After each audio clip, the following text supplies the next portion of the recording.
Each May, members of the Ethology of Killer Whales in Focus class travel the 2,000 miles to San Juan Island off the coast of Washington State. We arrived by ferry at the port of Friday Harbor, the port which Jacques Cousteau once said was his second most favorite port in the world. From Friday Harbor, we travel across the island to the cottages at Roche Harbor Marina, our home for the next 19 days. We soon discover that these cottages have all the amenities of home. We always eat very, very well, sometimes joined by other college groups from around the U.S. and Canada, such as the marine biology class from the Pacific Rim Institute pictured here, or by other researchers who share their work with us in the relaxing atmosphere of our living room. Each day we travel the 10 miles to the beautiful Lime Kiln Point State Park, home of the Lime Kiln Lighthouse, the destination point of some 200,000 visitors each year from all over the world. With the red madrona trees along the shoreline, the snow-capped Olympic Mountains to the south, and the city of Victoria some 7 miles across Haro Strait, one would be hard-pressed to find a more beautiful spot in this country. The lighthouse becomes our base each day, from which we can explore the island, eat our lunches, and enjoy our studies. Relaxing is encouraged, to truly experience the sights and sounds of the killer whale's world. For some, an early morning game of chess is the key to waking up each day.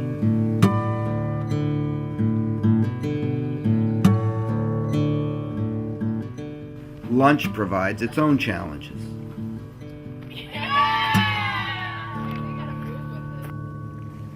Members of the southern resident community of killer whales often swim by very close to our shoreline, from May through September, making this arguably the best publicly accessible land-based site in the world to watch orcas in their natural environment.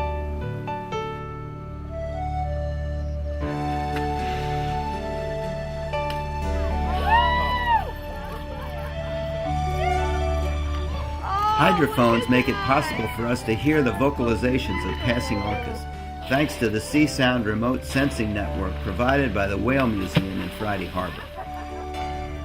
Our reactions to these amazing animals is understandable.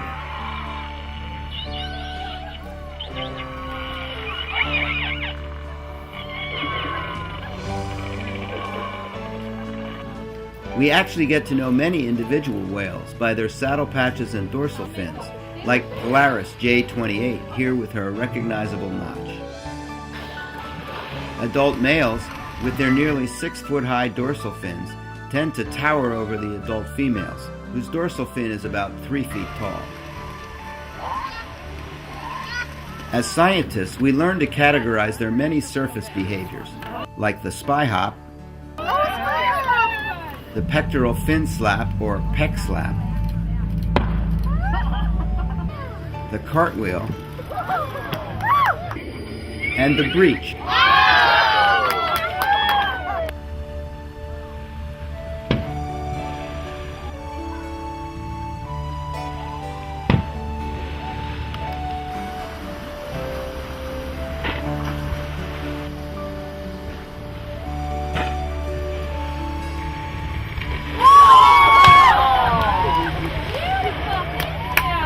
But there are other fascinating animals to enjoy at this pristine site, like the humpback whale, here a mother and her calf.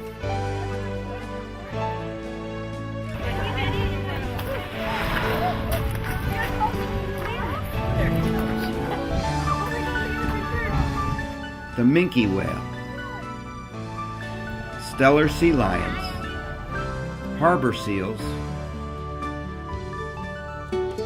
river otters, the same species we have in Wisconsin, though here they live as marine mammals. Bald eagles, sometimes foraging for scraps left over after the orcas have passed by.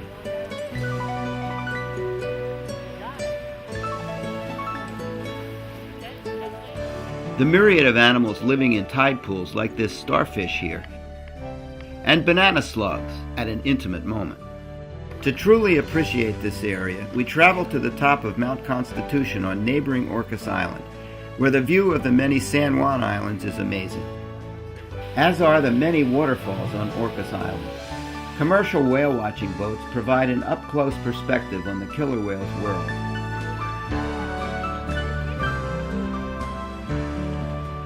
But the view from a kayak is even closer.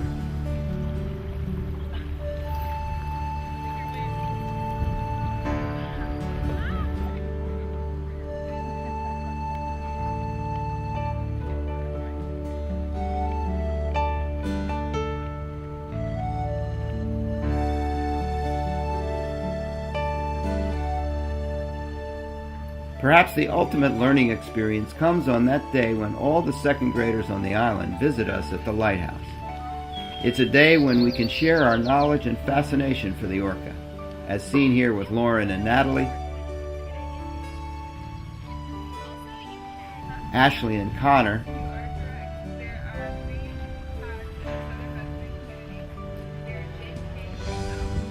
Paul,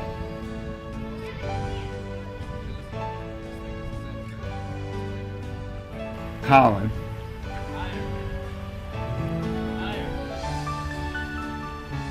Chelsea and Connor, and Natalie again. Each in-focus student has a project to complete with the goal of sharing their work with all of us at the end of our stay on the island. One such project is shown here. What began as a pile of garbage culminated in sculptures of a mother orca and her calf, illustrating the harmful impact of plastic bottles and other toxic throwaway materials on the whale's environment. Containers of bleach and prescriptions and... Killer whales are among our most precious natural resources, and they need our help. This community was placed on the endangered species list in 2005.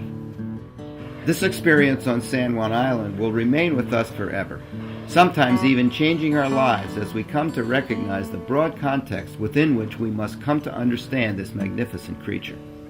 That to understand the killer whale, we must recognize that it resides in the perspectives of poets, musicians, artists, the many businesses that depend on the whale for their very existence, the perspectives of all religious faiths, especially those of Native Americans and First Nations people, as well as scientists. Perhaps the poet can best capture our feelings over the past 19 days. As the waves ebb and flow, my emotions follow in suit. This creature, so amazing, has captured me. It pulls at the strings of my heart. How can something control me like this? I want to study their every move and observe what they're going to do next. Do they see me? Do they hear me? Can they sense my presence? I don't want to move an inch from where I am, for I am afraid that this mystical feeling will lose its meaning. I cannot believe what happened before my eyes, for now I will just listen to the waves ebb and flow as I let this moment sink into my being and become permanent in my soul.